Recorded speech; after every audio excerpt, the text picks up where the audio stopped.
In this dream, I would find myself in a shopping mall, a standard, as you might picture, place of purchase convenience.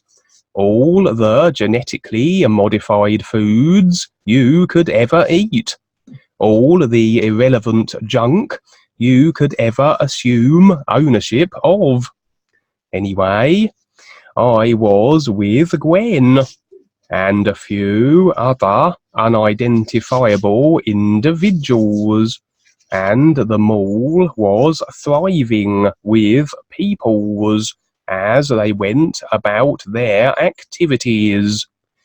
It was all very mundane, and thus it was time to liven up proceedings. I elected to take to the air and fly about the mall like a bird, and as you can imagine, this drew the attention of most, if not all, of the mall goers.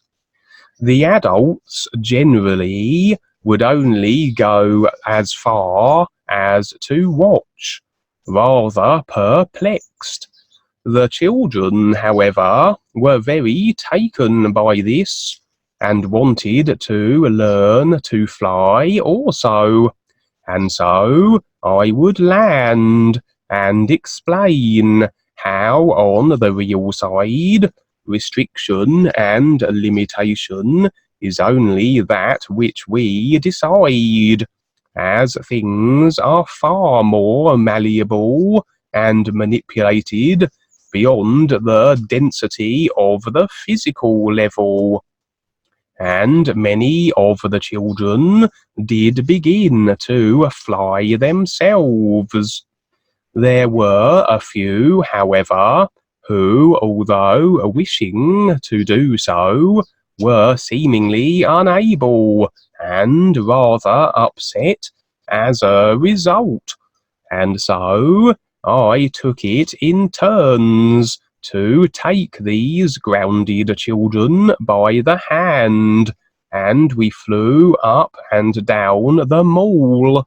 It was almost like I was teaching them how to fly, like an adult bird might its younglings.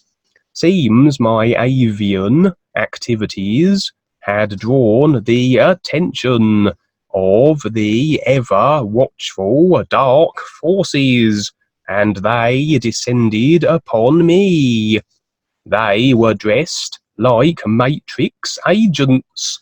I'm sure they felt themselves to look very impressive and awe-inspiring indeed. As they chased me along the mall, I took to the more evasive mode of motion that flying provided, and it was rather difficult for them to catch me. They had quite the assortment of gadgets and such strange devices that they hurled in my direction, that seemed to act as snares of a kind. One of them was a little exploding bomb, which wasn't very effective in and of itself, but when it exploded, all these tiny, greeny, yellow bugs spewed forth, and in my awareness state, I knew that I must not allow these bugs to touch me. I'm uncertain what would have happened should I have come into contact with them, but knew to avoid this, and so I did.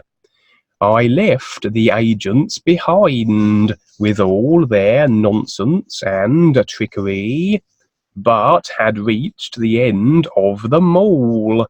My way was barred by a final agent. Seems he was one of a different type. He was very large and powerfully built, and had great manipulative magics that he brought to bear. He assailed me with his powers, but I utilized my own abilities, and mine proved more effective. I blasted him with an engulfing blue fire, and he was propelled backwards and smashed through the very wall he stood before and into the street beyond. I stepped over his limp form and went on my merry way, and then I awoke. And so the houses represent the personal vehicles, that which an individual has created for themselves and is attached to such an extent that this is demonstrated in this manner on the real side.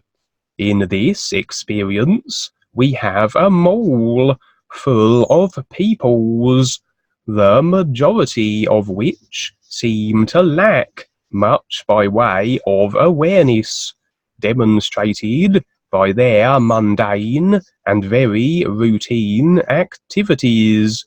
So this mall would represent the created personal little selves of a large number of people, perhaps, the created collective consciousness, and programmed to agree to that which keeps them in very limited life positions, demonstrated by the subliminal drive to buy, consume, cater only for the personal self, and the awareness is disregarded.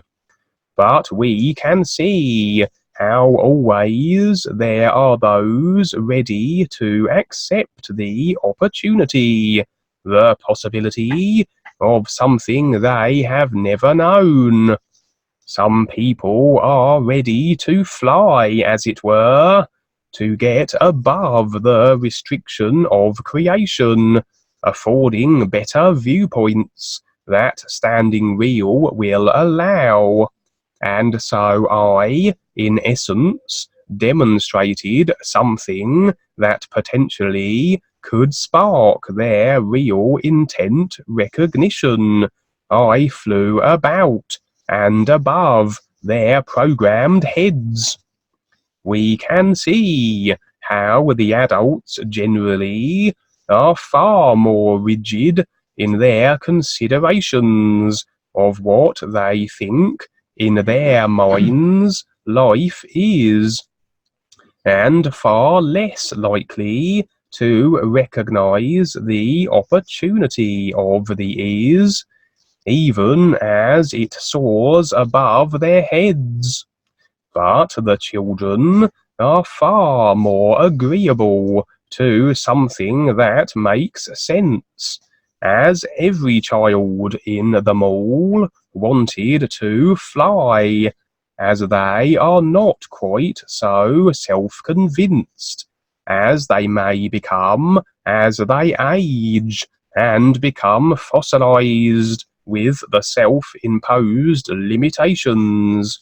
And of course, the controllers always are watching what we do and seek to put a stop to anyone sharing the ears, as they wish to keep everyone as slaves and not escape from lifetimes of endless servitude.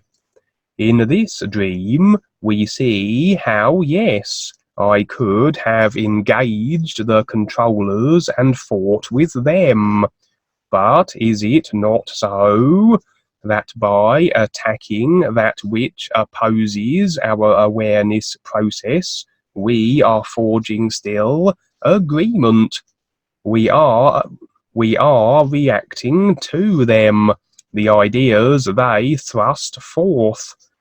And so we have been baited emotionally, generally, and agree in essence with the ideas they have created and the cause and effect consequences that must follow as we step out of the new nowness of the is and are now with our personal selves and in cause and effect creation.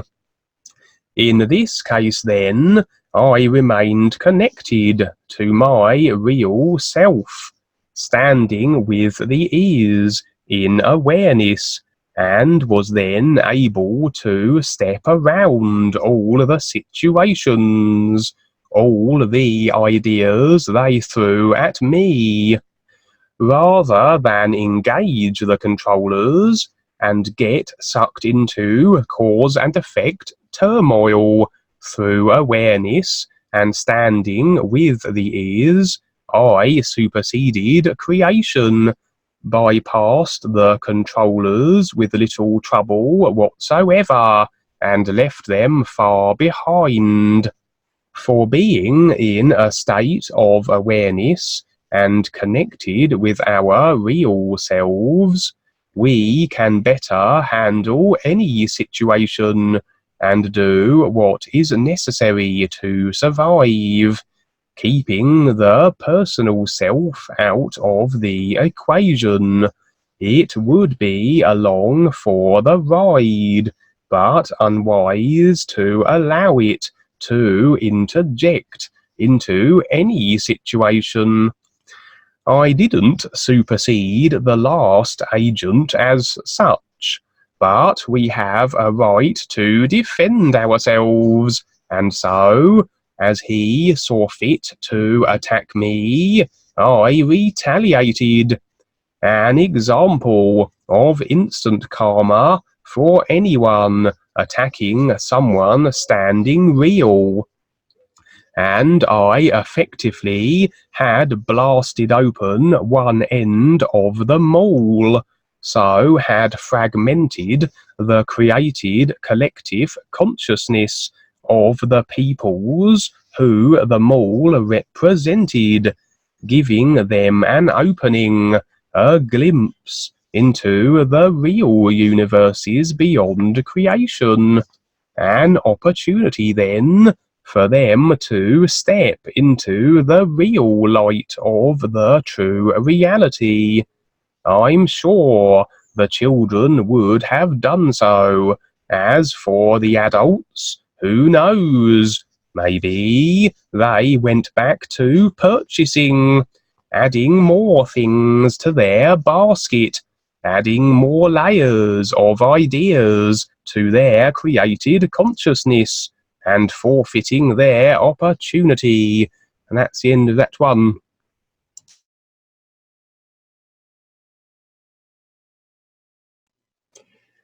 Wow, that's a double feature, Kevin, like I used to go to in the movies.